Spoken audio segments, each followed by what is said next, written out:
আজ high voltage সোমবার, নজরে শুভেন্দু অধিকারীর সভা। মমতা বন্দ্যোপাধ্যায়ের গড়ে হাজরা মোড়ে সভা করবেন শুভেন্দু অধিকারী এবং সুকান্ত মজুমদার। অনেকদিন পর একই মঞ্চে দেখা যাবে দুই নেতাকে। হটুগঞ্জে সুকান্ত মজুমদারের ওপর হামলার ঘটনায় প্রতিবাদে এই সভা বিজেপি। তার উপরে আবার শুভেন্দু অধিকারী দেওয়া ডেডলাইনের প্রথম দিন আজ।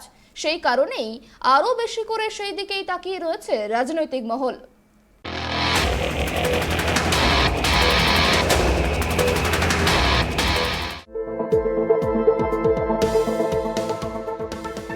মমতার গড়ে আজ সভা শুভেন্দুর। আজ কি বোমা ফাটাবেন বিরোধী দলনেতা? আজ হাই ভোল্টেজ সোমবার, কারণ ডিসেম্বর ধামাকার পয়লা তারিখ 12ই ডিসেম্বর। আর এমনই তেতে থাকা দিনে রাজনৈতিক জমি কাটতে মরিয়া বঙ্গ বিজেপি। খোদ মুখ্যমন্ত্রীর গড় হাজরায় সভা রয়েছে বিরোধী দলনেতা শুভেন্দু অধিকারীর। তবে শুধু কলকাতা নয়, দিল্লিতেও যাবেন শুভেন্দু। আগামীকাল রয়েছে কেন্দ্রীয় স্বরাষ্ট্রমন্ত্রী অমিত শাহর সঙ্গে বৈঠক। সেই কারণেই আজ রাতেই রওনা দেবেন শুভেন্দু। আজ খোদ মুখ্যমন্ত্রীর ডেরায় ঢুকে হুঙ্কারের তোড়জোড় শুরু করেছে বঙ্গ বিজেপি। বিকেলবেলা হাজরায় বহুদিন পর একই মঞ্চে থাকবেন সুকান্ত মজুমদার ও শুভেন্দু অধিকারী। কেন্দ্রীয় নেতাদের বাদ দিয়ে বিজেপি তৃণমূলের খাস তালুকে মেগা সমাবেশের চ্যালেঞ্জ। আর ভোটের বাংলায় দুই শীর্ষ নেতার ভোকাল টনিকের অপেক্ষায় এখন রাজ্যের গেরুয়া শিবির।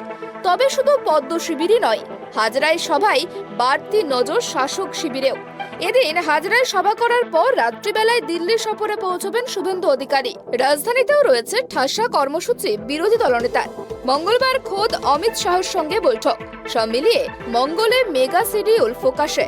নতুন কোনো তারিখ, কোনো নতুন হুঙ্কার, নাকি ডিসেম্বর ধামাকা নিয়ে আরো খোলাসা করবেন বিজেপি বিধায়ক? তাই শাহ শুভেন্দুর বৈঠকে তীক্ষ্ণ নজর রাখছে শাসক থেকে বিরোধী সব পক্ষই। তবে শুধু কেন্দ্রীয় মন্ত্রী নয়, বিজেপির সর্বভারতীয় সভাপতি জেপি নাড্ডার মুখোমুখিও হতে পারে শুভেন্দু। বুধবারই সুকান্তর সঙ্গে যোগাযোগ করা হয়েছিল অমিত শাহের দপ্তর থেকে। বৃহস্পতিবারই তাকে বৈঠকে উপস্থিত থাকার কথা বলা হয়েছিল, কিন্তু পরে সেই বৈঠক বাতিল হয়ে যায়। উল্লেখ্য, সদ্য দিল্লি সফর সারলেন মুখ্যমন্ত্রী মমতা বন্দ্যোপাধ্যায়। বুধবারই দলীয় সাংসদদের সঙ্গে বৈঠক করেন তিনি। মূলত শীতকালীন অধিবেশন নিয়ে রণকৌশল ঠিক করতেই বৈঠক করেছেন তিনি।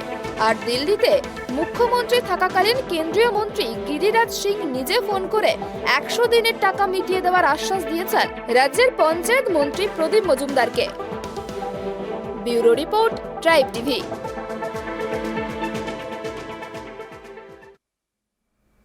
আমরা কথা বলবো আমাদের প্রতিনিধির সঙ্গে। আমরা এই মুহূর্তে পেয়ে গেছি টেলিফোন লাইনে আমাদের প্রতিনিধি প্রসেনজিৎ অধিকারী। প্রসেনজিৎ, তোমার কাছে জানতে চাইবো, শুভেন্দু অধিকারী বারংবার ডিসেম্বর হুঙ্কার দিয়েছিলেন। ডিসেম্বরের প্রথম দিন আজ। আজকে সভা রয়েছে মুখ্যমন্ত্রীর গড়ে। আজকেই কি বোমা ফাটাবে? কি বোমা ফাটাবে শুভেন্দু অধিকারী, কি জানতে পারছো? দেখো, একেবারে সুকন্যা বলে রাখবো যে শুভেন্দু অধিকারীর আজকের যে সভা, সেই সভা হচ্ছে মমতার গড়ে, যেখান থেকে মমতা বন্দ্যোপাধ্যায় যেখান থেকে তার ঢিলছড়া দূরত্বে তার আবাসন রয়েছে, এবং সেই গড়েতেই দেখা যাচ্ছে হাজরা মোড়েতে সেখানে তার সভা রয়েছে। রাত জুড়ে একটা তুলকেলাম চেষ্টা হয়েছে যে বিজেপির সভা সেখানে করা যেতে পারবে না, এবং বিজেপির সভাকে ঘিরে একেবারে রাতের বেলায় কে অন্ধকারে একটি মাইক খুলে দেয় সেটা নিয়েও কিন্তু বিজেপির যারা সৈনিকরা, যারা কর্মকর্তারা রয়েছে, তারাও কিন্তু সরব হয়েছে এবং প্রশাসনকে স্থির দায়িত্ব দেওয়া হয়েছে যে আজকের যে সভাটা এতটাই গুরুত্বপূর্ণ যে সেই সভা থেকে আজকে যে 12ই ডিসেম্বর, সেই 12ই ডিসেম্বরে একটি বোমা ফাটাবে। সেই বোমার আকার কিন্তু যে কি বোমা ফাটাবে, এমনিতেই জানা যাচ্ছে যে রাজনৈতিক মহল থেকে যে বিজেপিতে যোগদান করতে পারে তৃণমূল কংগ্রেসের একাধিক নেতা নেতৃত্বরা, এরকমটাই কিন্তু ইঙ্গিত পাওয়া যাচ্ছে। এর বিষয়ে বলা যেতে পারে যে রাজ্য রাজনীতিতে একটা টানাপোড়েন চলেছে, এবং সেই টানাপোড়েনের ক্ষেত্রে দেখা যাচ্ছে যে রাজ্য সম্পাদক যিনি ছিলেন দিলীপ ঘোষ, তিনি জানিয়েছেন যে সে বোমা কি ফাটাবে সেই বোমায় কিন্তু এখনো পর্যন্ত দলের অন্দরে কিন্তু সেই বোমার কোনো ইঙ্গিত নেই।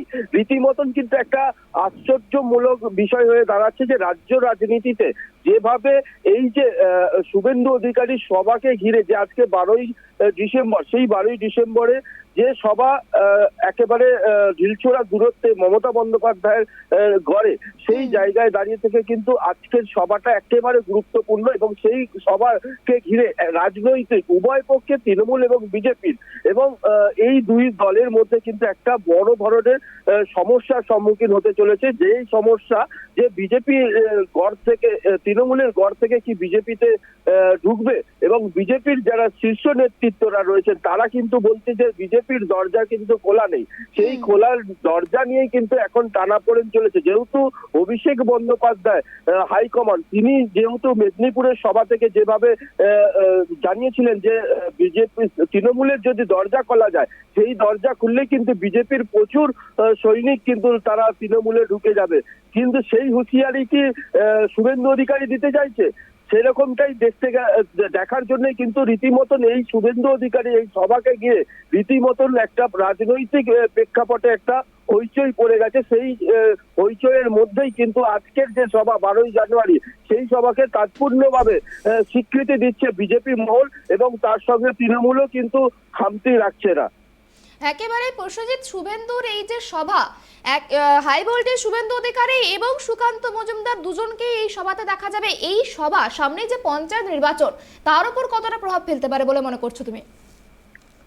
একেবারেই সুকন্যা, যে বিষয়টা হয়ে দাঁড়াচ্ছে যে সামনে পঞ্চায়েত নির্বাচন এবং একে একে দলের যেভাবে বিজেপির দল থেকে যেভাবে তারা বিভিন্ন জায়গায় সভা করছেন এবং তৃণমূলের পক্ষ থেকে যেভাবে বিভিন্ন জায়গায় সভা করা হচ্ছে, সেই সভার পরিপ্রেক্ষিতে যেহেতু তৃণমূলের দলের হাইকমান্ড অভিষেক বন্দ্যোপাধ্যায় যেভাবে কাশির সভা থেকে সেখান থেকে মেদিনীপুর থেকে যেভাবে তাদের ওপর বিজেপির ওপর আক্রমণ শানিয়েছিলেন, সেই আক্রমণ শানাতেই কি শুভেন্দু অধিকারী আজকের এই মমতার গড়ে এসে এই সভায় তাৎপর্য রাখবে কিনা সেটাও কিন্তু দেখার মতো তাৎপর্য রয়েছে।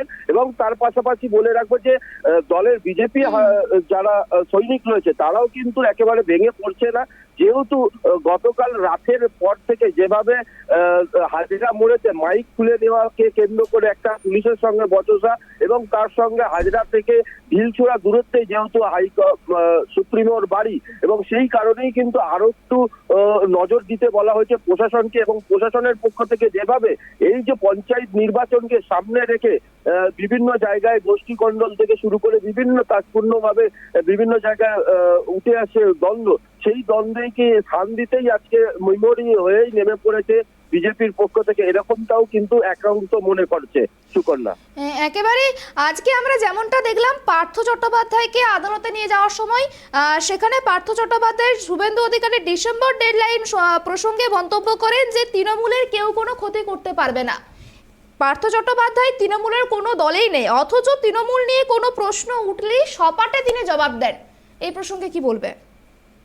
একেবারে সুকন্যা বলে রাখবো, পার্থ চট্টোপাধ্যায় যখন আজকে তাকে কোর্টে তোলা হয় এবং সেই কোর্টে তোলার সময় যে তাকে প্রশ্ন ছড়া হয় যে আজকে 12ই ডিসেম্বর এবং সেই 12ই ডিসেম্বরে পার্থ চট্টোপাধ্যায়ের কাছ থেকে যে বক্তব্য পাওয়া গেছে, যে বক্তব্য বলেছে তৃণমূল কংগ্রেসের কেউ ক্ষতি করতে পারবে না, কিন্তু যেখানে দেখা যাচ্ছে যে রাজ্য রাজনীতিতে একটা বড় তাৎপর্য হয়ে দাঁড়িয়েছে পার্থ এবং অর্পিতা, সেই কারণে কিন্তু দলের হাইকমান্ড তারা কিন্তু স্বীকৃতি দিয়েছিলেন যে অনুব্রতকে এবং অনুব্রতর সেই জায়গায় দাঁড়িয়ে থেকে অনুব্রত যে শেল্টার পেয়েছে পার্থ চট্টোপাধ্যায় কিন্তু সেই শেল্টারটা দলের পক্ষ থেকে পাওয়া যায়নি। সেই দলের পক্ষ থেকে যদি কোনো রকম শেল্টার পাওয়া যায় কিনা তার জন্যই কি এই বক্তব্য জানিয়েছে, সেইটা নিয়ে কিন্তু রাজনৈতিক মহলে, যেরকম রাজনৈতিক মহলে এক অংশ বলা যেতে পারে, সেই এক অংশ বলতে চাইছে যে রাজনৈতিক প্রেক্ষাপটে দাঁড়িয়ে যে পার্থ চট্টোপাধ্যায়ের ওপর দল কোনো রকম তাদের ওপর কোনো ভর করছে না এবং তার সঙ্গে যে শুভেন্দু অধিকারী যে এই যে বক্তব্য যে 12ই ডিসেম্বর কোনো একটা বাজি ফাটাবে, সেই বাজি ফাটাবার আগেই কিন্তু বিভিন্ন রাজনৈতিক মহলে, তাতে বলা যেতে পারে যে বিভিন্ন দিল্লি থেকে শুরু করে সমস্ত রাজনৈতিক মহল একেবারে শুভেন্দু অধিকারীকে এই 12ই ডিসেম্বরের এই সভাকে ঘিরে কিন্তু একটা নজর রয়েছে এবং এই নজরে দেখা যেতে পারে যে তৃণমূল কংগ্রেসের কতটা ক্ষতি হতে পারে এবং বিজেপির কতটা লাভ হতে পারে, সেই লাভ প্রসঙ্গ নিয়েই কিন্তু আজকে এই সভা এবং এই সভা ঘিরেই কিন্তু রাজনৈতিক বলে একটা বিশাল টানাপোড়েন রয়েছে বলা যেতে পারে সুকন্যা। ধন্যবাদ প্রসেনজিৎ তোমাকে আমাদেরকে এই বিষয়ে তথ্য দেওয়ার জন্য। যেমনটা জানতে পারলাম, শুভেন্দু অধিকারীর ডেডলাইনের প্রথম দিন আজ, আর এই সভাকে কেন্দ্র করে কিন্তু তাকিয়ে রয়েছে রাজনৈতিক মহল। আজকের এই সভা শেষে দিল্লি সফরে পৌঁছাবেন শুভেন্দু অধিকারী। রাজধানীতেও রয়েছে ঠাসা কর্মসূচি বিরোধী দলনেতার। মঙ্গলবার খোদ অমিত শাহের সঙ্গে বৈঠক করবেন। সব মিলিয়ে মঙ্গলে মেগা শিডিউল ফোকাসে রয়েছে।